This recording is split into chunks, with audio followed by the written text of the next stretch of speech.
Student, तो अभी हम पढ़ेंगे इस पार्ट में। पार्ट नंबर 1 में हम लोगों ने पढ़ा कि आयनाइजेशन एनर्जी क्या है, इसकी डेफिनेशन पढ़ी हम लोगों ने।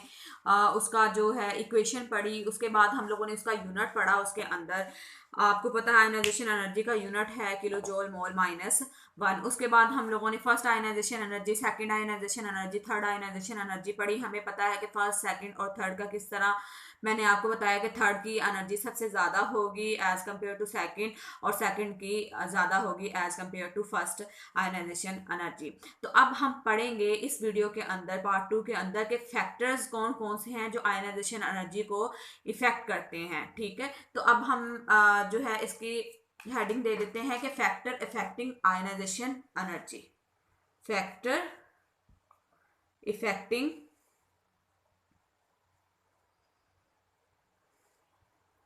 आयोनाइजेशन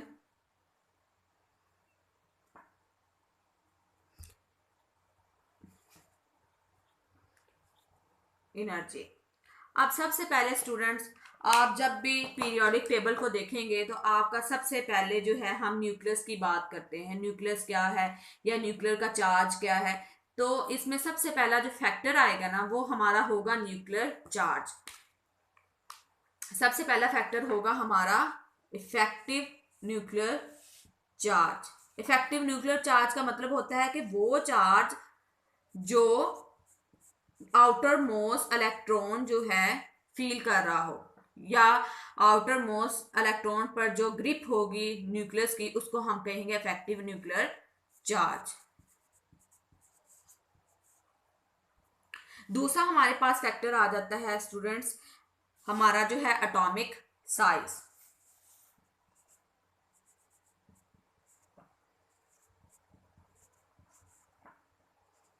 तीसरा फैक्टर आता है हमारे पास नंबर ऑफ शेल।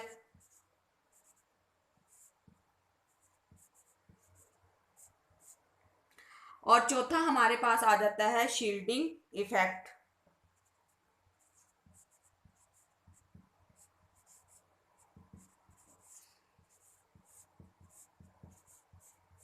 और पांचवा हमारे पास आ जाता है एटॉमिक नंबर।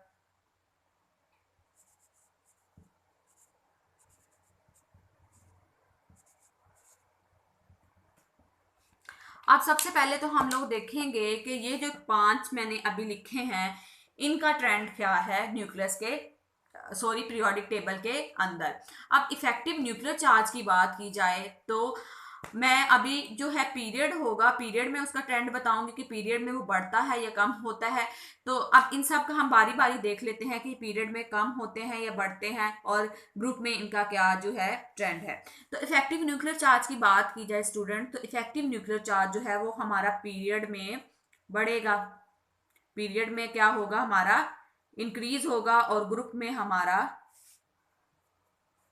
डिक्रीज होगा। अब आप देखें कि जैसे जैसे हम left to right periodic table के अंदर मूव करते हैं तो हम देखते हैं कि जो हमारा इलेक्ट्रॉन की तादाद है वो तो बढ़ती जा रही है। इलेक्ट्रॉन की तादाद बढ़ रही है कि इंक्रीज कर रही है, नंबर ऑफ इलेक्ट्रॉन इंक्रीज कर रहे हैं फ्रॉम लेफ्ट टू राइट। लेकिन एट द सेम टाइम हमारे न्यूक्लियस के अंदर नंबर ऑफ प्रोटॉन भी इंक्रीज कर रहे होते हैं। अब नंबर ऑफ प्रोटॉन इंक्रीज कर रहे हैं, नंबर ऑफ इलेक्ट्रॉन भी इंक्रीज कर रहे हैं, तो वो तो सेम बात हो गई ना कि नेगेटिव चार्ज भी बढ़ा है उसी स्पीड के साथ, उसी स्पीड के साथ हमारा पॉजिटिव चार्ज भी बढ़ा है उसी इंटरवल के साथ। लेकिन नंबर ऑफ शेल जो है वो हमारा सेम रहता है। नंबर ऑफ शेल सेम रहता है जिसकी वजह से, जैसे मैं कह दूं कि एक बाउंड्री जो है वो सेम रहती है। तो अब एक बाउंड्री के अंदर 13, अगर सपोज मैं कहती हूँ कि 13 बंदे हैं, उन्होंने 13 ही लोगों को है जो अपने काबू में रखना है एक बाउंड्री के अंदर, तो वो उनके लिए ज्यादा इजी होगा as compare to different boundaries आगे हों तो, या दूर कोई बाउंड्री हो। तो अभी पीरियड में इफेक्टिव न्यूक्लियर चार्ज बढ़ेगा और ग्रुप में इन डिक्रीज होगा। इसी तरह एटॉमिक साइज जो है वो हमारा पीरियड में डिक्रीज होगा, क्योंकि इफेक्टिव न्यूक्लियर चार्ज पीरियड में क्या होगा, इंक्रीज होगा। उसकी वजह से हमारा एटॉमिक साइज पीरियड में क्या होगा, डिक्रीज होगा। अब इफेक्टिव न्यूक्लियर चार्ज जितना ज्यादा इंक्रीज होगा वो उतना ही ज्यादा आउटर मोस्ट शेल को अपनी तरफ, आउटर मोस्ट इलेक्ट्रॉन को अपनी तरफ खींचेगा, और हमारा जो शेल एटम है वो श्रिंक हो जाएगा। तो एटम श्रिंक होगा तो हमारा एटॉमिक साइज क्या है, अल्टीमेटली डिक्रीज हो गया। ग्रुप में है हमारा एटॉमिक साइज इंक्रीज करेगा, because number of shell increase हो रहे हैं, नंबर ऑफ शेल इंक्रीज हो रहे हैं, आउटर मोस्ट इलेक्ट्रॉन उतना ही दूर जा रहा है, जितना आउटर मोस्ट इलेक्ट्रॉन दूर जाएगा उतनी ही हमारा एटॉमिक साइज इंक्रीज होगा। नंबर ऑफ शेल आपको अब मैं दोबारा दोबारा बता दिया है कि नंबर ऑफ शेल पीरियड में सेम रहेगा, पीरियड में सेम रहेगा, लेकिन ग्रुप में क्या होगा, इंक्रीज। पीरियड में सेम रहेगा, बात याद रखने, पीरियड में सेम रहेगा, और ग्रुप में क्या होगा, इंक्रीज। शील्डिंग इफेक्ट की बात की जाए तो शील्डिंग इफेक्ट क्या होता है, शील्डिंग इफेक्ट होता है कि जब भी अब आउटर मोस्ट शेल में इलेक्ट्रॉन पड़ा हुआ है, न्यूक्लियस उसको अपनी तरफ अट्रैक्ट भी कर रहा है, लेकिन जो सेंटर में इलेक्ट्रॉन आ जाते हैं, जैसे कि मैं इधर बना रही हूँ, जो सेंटर में इलेक्ट्रॉन होते हैं, ये आउटर मोस्ट इलेक्ट्रॉन है सोडियम का, ये सोडियम का आउटर मोस्ट इलेक्ट्रॉन है। तो अब जो न्यूक्लियस इसको अपनी तरफ तो खींच रहा है, पॉजिटिव और नेगेटिव, एक पॉजिटिव और नेगेटिव अट्रैक्ट कर रहे हैं, लेकिन एट द सेम टाइम ये जो सेकंड शेल के अंदर इलेक्ट्रॉन पड़े हैं वो इस वाले थर्ड शेल वाले इलेक्ट्रॉन को नेगेटिव और नेगेटिव रिपेल भी तो कर रहे हैं। तो इस रिपल्शन की वजह से जो न्यूक्लियस का चार्ज है ना, या न्यूक्लियस की अट्रैक्शन है towards outermost shell decrease हो जाती है, आउटर मोस्ट शेल डिक्रीज हो जाती है पीरियड के अंदर, आउटर मोस्ट शेल डिक्रीज हो जाती है ग्रुप के अंदर, तो उसको हम कहते हैं शील्डिंग इफेक्ट। जो चार्ज जो है हमारा वो कम हो जाता है, अट्रैक्शन न्यूक्लियस की आउटर मोस्ट शेल पे कम हो जाती है इनर मोस्ट इलेक्ट्रॉन की वजह से, ये जो अंदर इलेक्ट्रॉन पड़े हैं इनकी वजह से, तो उसको हम कहते हैं शील्डिंग इफेक्ट। तो शील्डिंग इफेक्ट भी हमारा पीरियड में सेम रहेगा, क्योंकि पीरियड में हमारा सेम शील्ड रहेगा ना सबका अलग, क्योंकि हमारा जो है शेल वो सेम रहता है, तो पीरियड में शील्डिंग इफेक्ट भी सेम रहेगा, लेकिन ग्रुप में इंक्रीज करेगा, नंबर ऑफ शेल बढ़ रहे हैं तो शील्डिंग इफेक्ट भी बढ़ा है। एटॉमिक नंबर की बात की जाए तो एटॉमिक नंबर जो होता है नंबर ऑफ प्रोटॉन, तो नंबर ऑफ प्रोटॉन जो है सेम शेल के अंदर इंक्रीज कर रहे हैं, सेम शेल, तो ये पीरियड के अंदर इंक्रीज करेंगे, लेकिन नंबर ऑफ जो है नंबर ऑफ प्रोटॉन ग्रुप में भी इंक्रीज करेंगे, लेकिन शेल जो है वो डिफरेंट होंगे। ठीक होगी बात। जैसे कि मैं कहती हूँ कि अब देखें, नाइट्रोजन में 7 इलेक्ट्रॉन है, लेकिन हमारा जो शेल है वो भी सेम चल रहा है, तो अब 7 इलेक्ट्रॉन जो है वो 7 प्रोटॉन जो है वो 7 इलेक्ट्रॉन को अच्छे से अट्रैक्ट कर पाएंगे। अगर शेल जो है वो ज़्यादा होंगे तो हम उनको अट्रैक्ट नहीं कर पाएंगे। तो अब हम देखते हैं कि इनके हिसाब से आयनाइजेशन एनर्जी का जो है वो ट्रेंड क्या बनता है, ट्रेंड इन ग्रुप और ट्रेंड इन पीरियड। तो स्टूडेंट हम देखते हैं कि अब देखते हैं कि आयनाइजेशन एनर्जी का ट्रेंड पीरियड के अंदर क्या है और हमारे ग्रुप के अंदर क्या है। पीरियड जो है पीरियडिक टेबल के जो है हॉरिजॉन्टल जो है रेज को हम पीरियड कहेंगे, और वर्टिकल लाइन जो होगी उसको हम, या कॉलम से होंगे उनको हम ग्रुप कहते हैं। तो अब हम देखते हैं कि इफेक्टिव न्यूक्लियर चार्ज की बात की थी, तो जितना न्यूक्लियस का चार्ज जो है या अट्रैक्शन जो है टुवार्ड आउटर मोस्ट इलेक्ट्रॉन ज्यादा होगी, उतना ही ज्यादा वो इलेक्ट्रॉन निकालना हमारे लिए मुश्किल होगा। तो वो पीरियड में इंक्रीज कर रही है, इफेक्टिव न्यूक्लियर चार्ज पीरियड में इंक्रीज कर रहा है, तो इसका मतलब हमारी आयनाइजेशन एनर्जी जो है पीरियड में हमें ज्यादा रिक्वायर्ड होगी, और वो left to right ionisation increase करेगी due to effective nuclear charge. Atomic size भी उसका कम होगा, एटॉमिक साइज जितना कम होगा उतना ही ज्यादा ग्रिप होगी न्यूक्लियस की आउटर मोस्ट शेल के अंदर।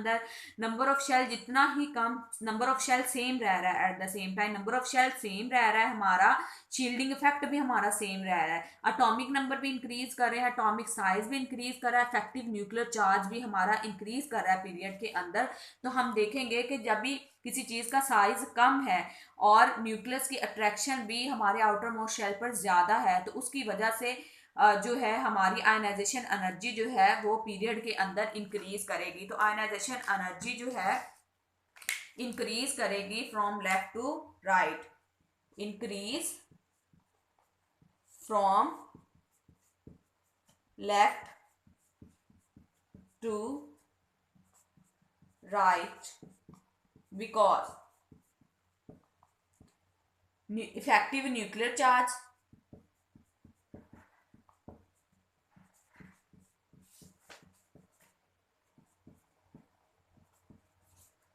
atomic size, effective nuclear charge increase and atomic size decrease.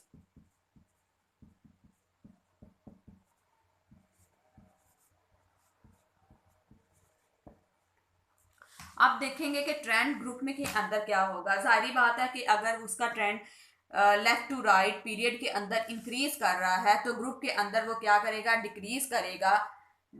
जो है आयनाइजेशन एनर्जी का डिक्रीज होगी आयनाइजेशन एनर्जी।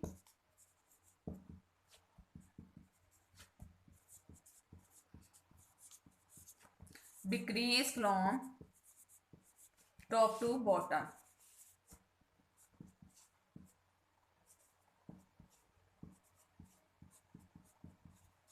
इन दो चीजों की वजह से, एक तो नंबर ऑफ शेल इंक्रीज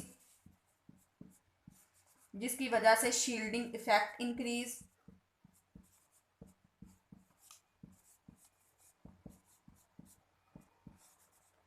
और इफेक्टिव न्यूक्लियर चार्ज डिक्रीज।